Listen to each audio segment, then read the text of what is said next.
কুরবানিতে গুরুত্বপূর্ণ আলোচনা রাখতেছিলেন, তখন সাহাবায়ে কেরাম আল্লাহ রাসূলকে বলছেন, ক্বালু ফামা লানা ফিহা ইয়া রাসূলুল্লাহ, যে আপনি কুরবানির কথা বললেন, এই কুরবানিটা কি?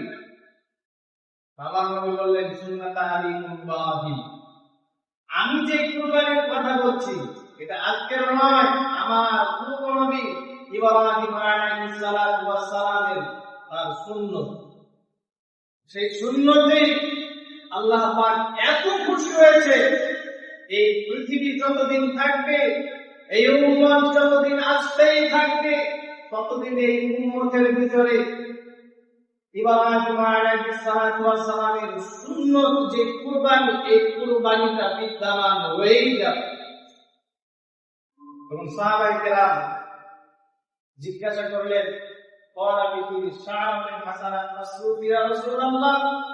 আমরা যে কুরবানিটা করব, এই কুরবানির জন্তুর বিনিময়ে আমরা কি পাবো? আল্লাহ রাসূল বলছেন, দেখো, লিকুল্লি শাআরাতিন হাসানা, কুরবানির পশুর একটা পশমের বিনিময়ে আল্লাহ রাব্বুল আলামিন তার গোলামদেরকে একটা করে নেকি দেওয়া হয়। এত বড় গুরুত্বপূর্ণ এই কুরবানি।